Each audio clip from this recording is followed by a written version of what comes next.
Hello and welcome to our occupational therapy pathway students. It's great to see you here today and congratulations on all of your hard work. At this point, as an incoming MCPHS student, you're now on track to your final career goal of becoming an occupational therapist. So I want to introduce who we have here today. My name is Courtney and I come from the Manchester Campus Admission Office. I work very closely with our MSOT applicants, so I'm looking forward to working with you guys once you get to that point in your pathway. And here with me today, we have Christine, Kahea, and Ashley. Hi everyone, I'm Christine. I work primarily on the Boston campus with our internal pathway students. So really looking forward to working with you all in your undergraduate years.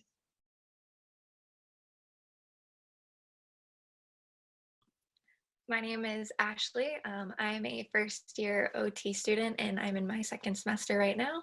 I'm from Weymouth, Massachusetts, and I did the health psychology pathway at MCPHS. I chose MCPHS because I liked the fact that I got to work with other students in other sectors of the healthcare field, and I really got that experience and exposure to other fields and understood what their roles and their discipline was as well. Hi everyone, my name is Kahea Cox. I'm from Central New Hampshire, and I also took the health psychology occupational therapy pathway. I'm a second year in my OT program, and the reason why I chose MCPHS is because I knew I wanted to stay in New England, and I also knew that I didn't want to go to a large school because I didn't want to just be another number, so MCPHS was an easy choice for me. Wonderful. So the four of us are here to give you an in-depth exploration of what your pathway is going to look like. So that's from when you step in the door in Boston all the way through that graduate portion of the program. To start, I want to list a couple of advantages of being part of a pathway program at MCPHS. First off, you're given priority consideration. When you're applying to that graduate part of the program, you have priority consideration over other applicants. And secondly, your scholarship is renewable for all 5 years in the program, which doesn't typically happen in the graduate portion of the program. So it is financially beneficial. With that, I do want to pass it off to Christine, who's going to tell us all about the undergraduate portion of your program. Thanks, Courtney. So as an OT pathway student, you have been accepted into an accelerated track to earn both your bachelor's and master's degrees in just 5 years with successful progression. In your program, you will immediately have a healthcare focus. So our students are required to complete entry-level courses such as interpersonal communication for healthcare professions, healthcare ethics, and other core classes that relate directly back to the healthcare field.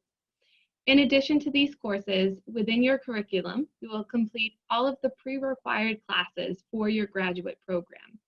This combination of coursework is designed to ensure that you have the academic foundation required for a rigorous graduate program.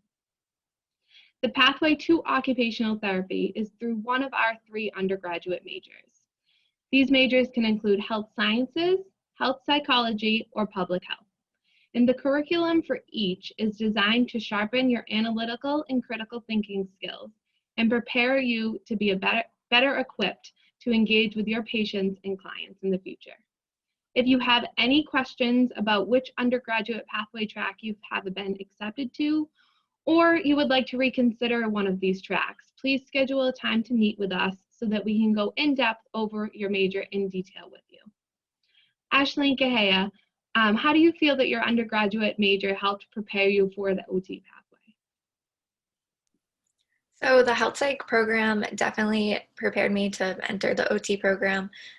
I feel like my research methods courses really prepared me to understand research in a whole new level. I felt like I almost had an advantage over that coming into this program. I felt like my teachers really prepared me. Also, the courses that you just mentioned, like interpersonal communications for healthcare and healthcare ethics, those were all core classes that have still been touched upon in my first and second semester already. I would say I feel as though having health psychology as my core transition into the medical field has been so helpful, because not only did it make me a well-rounded student, because our director of our undergrad program, Dr. Spencer, had worked closely with the OT staff here in Manchester to make sure we had all the skills we needed to succeed in this program. But it also is going to make me a better healthcare provider one day, because sorry, the mind and the body are so closely evaluated and heavily considered in occupational therapy. So I really think it gave us like a leg up. Thank you both so much. So now I want to dive into your first 3 years of your undergraduate work. So in your first year at MCPHS Boston, in addition to your coursework, you will be exposed to the many support services that MCPHS has to offer. Your first introduction to our support structure will be through your Intro to the Major course, which is taken in your first semester. This additional support includes the Center for Academic Success and Enrichment, or as we like to call them, CASE, where you will have access to a MAC team. The M in MAC stands for your faculty mentor, who is specific to the School of Arts and Sciences. The AC in your MAC team stands for your academic coach. CASE can help assist you with general academic advising, time management, and to help hone your study skills as a new college student. Your faculty mentor is going to be there to offer you mentorship and guidance throughout your undergraduate years. We also have the CPCD, or the Center for Professional Career Development. You will have access to a career advisor who is going to provide workshops on topics like personal statement writing, interviewing, shadowing, volunteer and patient care experiences and how to get those. You also have access to an internal pathways counselor in the admissions office, who happens to be myself. So I will be there to help provide you a timeline and application guidance and planning, and I'll also provide information sessions to help ensure that you're on track to achieve your goals. Ashley and Kahea, did you use any of these support services throughout your undergraduate years? And if so, how did you utilize them? I definitely used most of the supports available to us. I remember being in CASE, and I also remember going to my guidance counselors and having them help me choose my courses and give me a layout as to what would be most beneficial for me to take before entering the OT program. I remember asking them questions about GPA that they were able to answer, questions about experience and different experiences that were available in the community that they knew about. I also used the CPCD to look over my resume. That was incredibly helpful. They're able to pick it apart and create such a great resume for you to bring out into the real world. I also used the tutoring services. I loved the Writing Center. I used to use it before any document that I had to turn in. And again, all of those students are equipped to help you with anything that you need. Yeah, my pathway was kind of similar to Ashley's. I definitely used the CPCD for helping me create a resume, because of course you're coming out of high school and you might have only had 1 or 2 jobs. So kind of knowing what people in the professional world are going to be looking for was so helpful.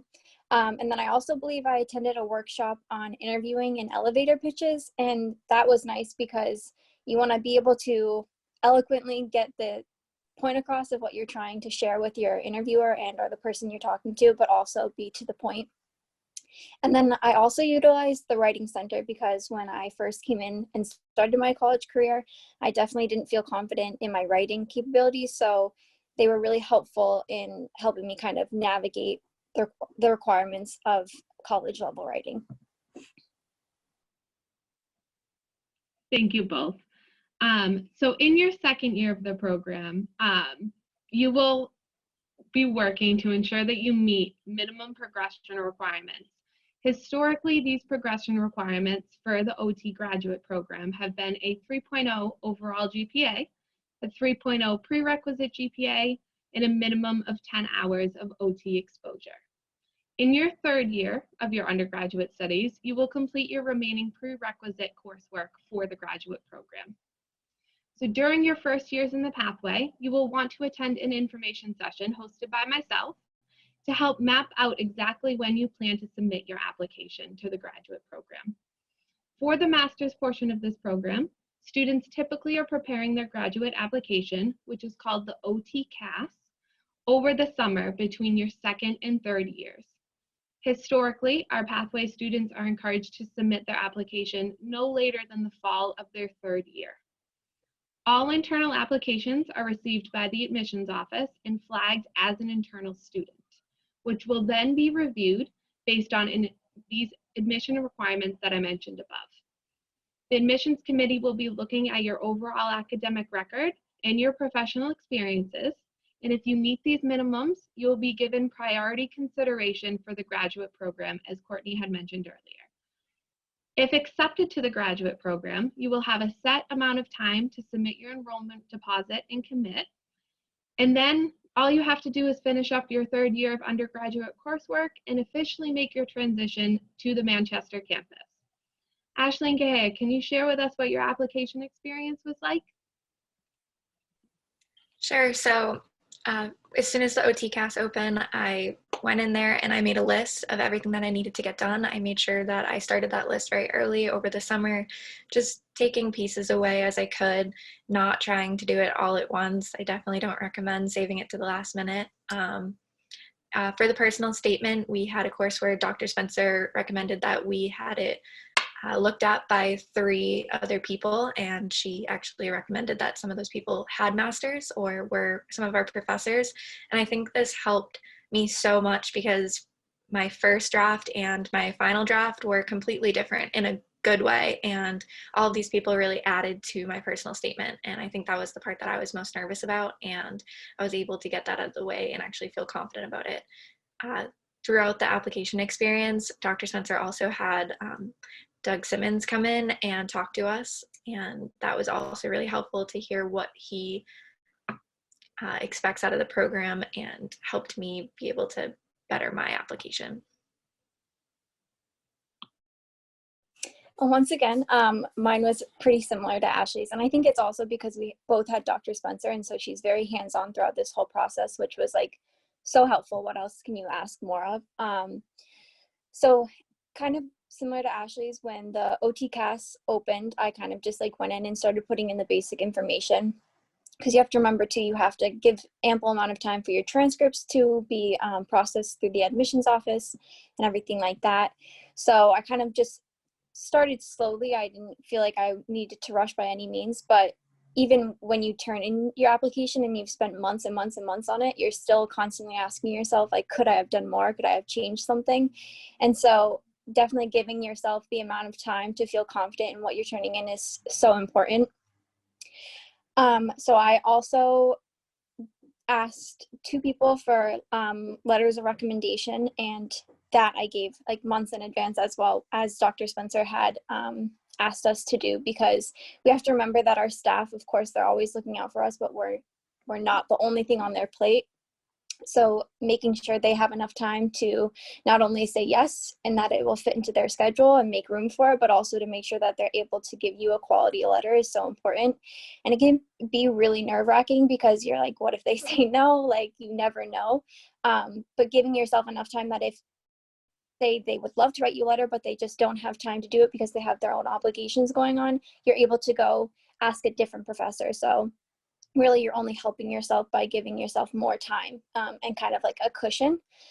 I also think that I went on an open house. So this was also provided through the Boston campus. They were talking to us, you know, you should have your application in by this time, and that they were doing a open house on the Manchester campus. So we took a bus from Boston to Manchester, and that was really cool too, because before I got to turn in my application, I got to talk to the staff here on the Manchester campus. I got to talk to different graduate students who had successfully gotten into the program. So I think that kind of put my mind at ease, because all the questions that I had were being answered. I didn't have to submit my application with any kind of overarching questions, like, is this actually what they're looking for? So yeah, that was my process.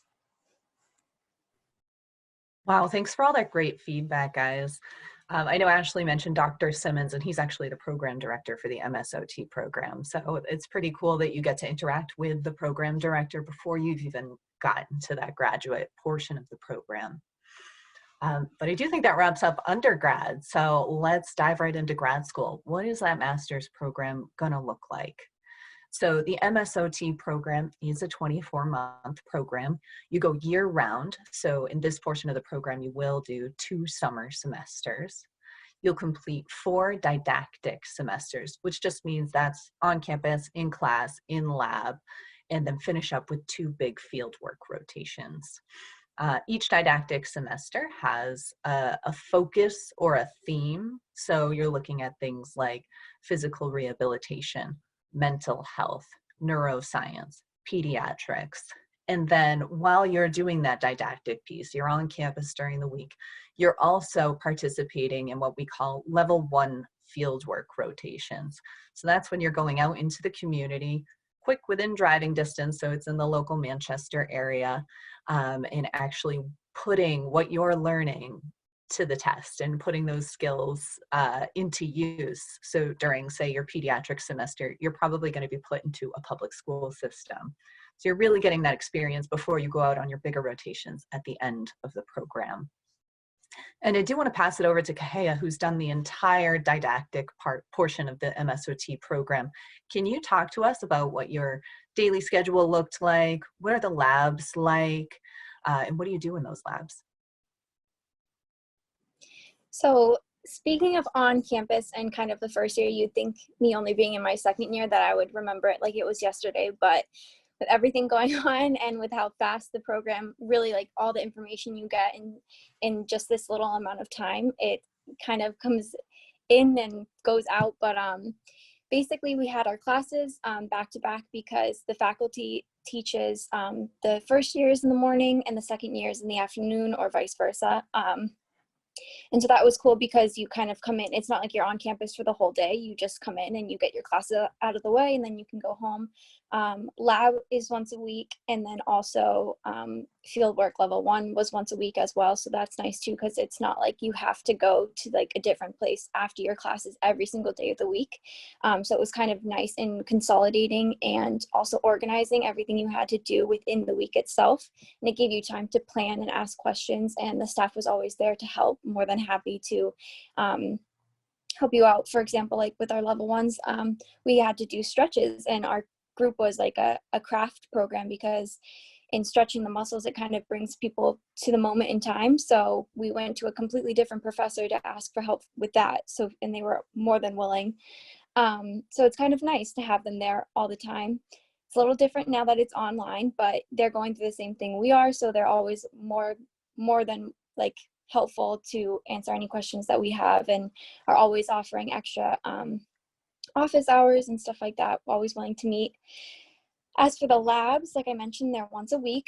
So in that first round of labs, we have motor performance across the lifespan. So basically in that lab, you get to kind of learn like what is movement, and as well as like if you are observing something that's dysfunctional, how to not only recognize that but also to treat it. So that was really interesting because you get to learn like the different milestones that kids should be hitting, and then that kind of is further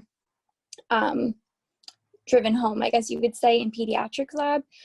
And then you also get to learn about range of motion, like what that is and how to measure it, and then also like measuring the strengths of people's muscles. These are things that you wouldn't really think about unless you're going into OT, and so they kind of really break it down into how to do those different techniques and how to do them accurately so you can help your clients. And then the other lab is environment and technology. And going into that, I was kind of like, what is this going to be about? But it's a really cool lab where you get to learn about the laws and regulations surrounding public access for people who have disabilities. So this is super important to our education because one of the main interventions that we do as occupational therapists is advocacy. So how can you advocate if you don't know what people's rights are? So being able to just kind of get that basic understanding of, okay, all these people have all these different rights. We need to make sure we know what they are to not only be able to make those changes like in their homes, if they get hurt and then they need to make changes to their home to make sure it's safe for them. How do we do that? So we learned a lot about the home environment, the work environment, and a public community setting. So And then I think with SOTA, that was kind of like more on campus as well. I don't know if we're going to dive into that later, but with SOTA on campus, we got to talk a lot in person too, so that was like helpful as well, but we'll talk about that more later. Yeah, definitely. Actually, that's right where I'm going, Kaya. I do want to talk about what it's like to be at the Manchester campus, because once you come into the grad program, you do switch campuses. And I think each of our campuses has a very different community feel, a very different personality, which is great. But it's just different from Boston. So what does Manchester look like? We're certainly in a smaller city. The campus itself is smaller as well. And I think that lends this campus, Manchester, to a more close-knit community. So that small feeling lends to an intimate atmosphere. You'll see the same people on campus every day and forge a really great support system pretty early on. The Manchester campus also has pretty active student life, meaning that if you're involved in a lot of clubs and organizations down in Boston, you can certainly continue that in Manchester. Even though you're in grad school, there's a lot of cool stuff that you can get involved in. So I know Kehea is going to talk to us about SOTA. So that's the Student Occupational Therapy Association. We have a lot of other stuff like outing clubs, student government, community outreach, those types of things that you can get involved in. And I think another really great thing about the Manchester campus is that you just have such strong access to your faculty. There's such a strong support system when you get here. You know, if you're struggling, they're going to help you out. So yeah, I do want to talk to both of you students, if you can tell us a little bit about what your experience in Manchester has been like with faculty, with students, campus life, that sort of thing. So my experience in Manchester, it's pretty much exactly how you explained it. It's definitely close-knit. We get very close with the professors. We see them every day through our computer at the moment for me, but when I go in person for that one day a week, they are so helpful. They're so hands-on, and they're always available to talk to you. We also get to talk to other students through different programs through IPE, which I think we're also getting into later. But you'll get to talk to other students across other programs. But our program gets very close, even though we are online. I know that as 47 of us talk every single day through messaging apps, and we're able to just connect and still be a part of a program. And I'm sure that Kehea in person feels that even more strongly than I do, but I know that even online I did feel that. So.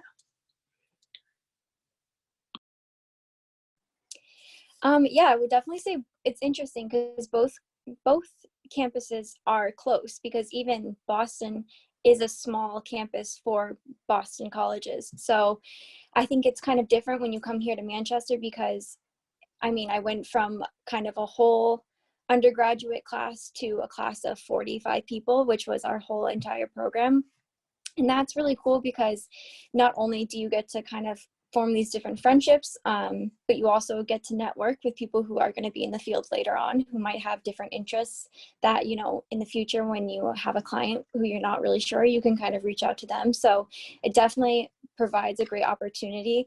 And I would say being a pathway student provides even more of an opportunity, because coming from the Boston campus, I knew all of the things that Ashley was going to be going through coming into the program. So she was able to reach out to me, and of course, we knew Dr. Spencer, so that line of communication was always open, because you don't always want to like ask the staff or even the admissions office, even though they're more than willing to help. Sometimes you just kind of want a student perspective. So that was really nice as well, because although I didn't have a pathway student above me, I did have student connections, because they had come to the Boston campus to speak to, we had like a PT OT club, so they came to speak to us. So that was kind of cool too. With SOTA, I like SOTA because it's for students, by students. So it's kind of cool because they have a lot of different opportunities, because we're the ones coming up with them. So it's not like you have someone from a completely different program or even staff member running all the different activities. They know your schedule, they know what you're going through, they know you're in the area of Manchester. So we would do different outings. for example, you have to get a certain amount of points. So you can get points through attending different seminars. You can get points through donating. You can get points through baking goods. We even did kind of a cool activity where you got a point just by going mini golfing. So it's like a lot of different things. And even the groups that lead the SOTA, the president, vice president, they're in your class. So or if you're second year, they're in your class. So they always are open to different recommendations of what people want to be doing. Yeah, and in Manchester, you're right on Elm Street. So you're right downtown. So you can walk to a coffee shop. You can go get lunch with your friends in between classes. So it's nice because, like Courtney had mentioned, yes, it is a city. And I think people kind of forget that. It is a city, but it's kind of a smaller city. So you can kind of get your bearings and get the feel of where you're going to be and who's going to be with you. Yeah, it's definitely a fun campus to be at. I've been here 7 years now, and I really love every minute of it. So we do want to talk a little bit about, Ashley had mentioned IPE, which stands for Interprofessional Experiences. So we do an IPE activity at least once a semester, and that's really your opportunity to work with students from other programs. So in Manchester, we work with pharmacy, nursing, physician assistant students, and it's a great way to just kind of learn how to work together as a healthcare team. You learn a lot of different things like cultural competencies and just what the other programs are learning. What do they do? You probably know a lot more about occupational therapy than you do about what a physician assistant does. So just in the interest of time, I'm going to ask if Ashley, could you just give us an example? You mentioned you did an IPE experience last semester. Can you tell us what that was like? Sure. So just to start getting into IPE, we met with everyone and we had questions that we had to ask, whether you were able to prescribe, whether you were able to help with wound care. And these were all different disciplines within MCP. And I think we outsourced one other school for kids that were in med school, other students. So we had PTs, OTs, PAs, nursing students all in our Zoom chat, which normally would be in person. And we just discussed different things. Again, can you prescribe? Were you able to treat wound care? Who helps with motor deficits? And each of us went around and said, oh, I can do that, or I'm not able to do that. So you get to learn what other disciplines are able to do and share your experience as well to help other people understand OT, because again, you'll learn that not a lot of people know what OT is. So it's really helpful to advocate for the profession, and it helps you understand what you're going into a lot more. Great, thanks. So, once you do finish up didactic year, the didactic 4 semesters that you have in the OT program, you actually finish out in your level 2 fieldwork rotations. So we call them fieldwork rather than clinical rotations for OT. So these are going to be off-site. You'll do 1 in pediatrics and 1 working with an adult population.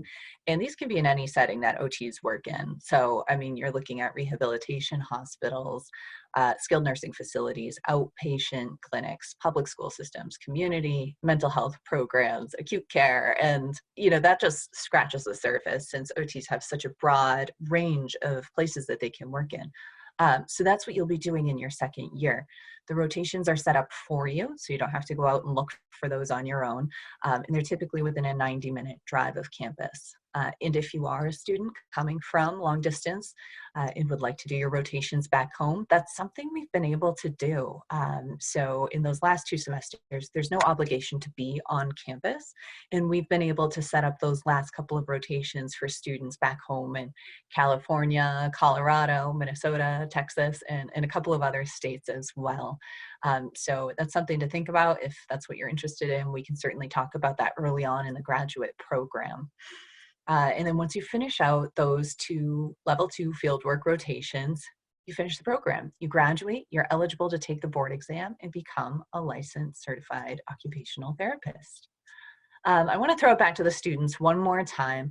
Could you just sum up your pathway experience for us so far?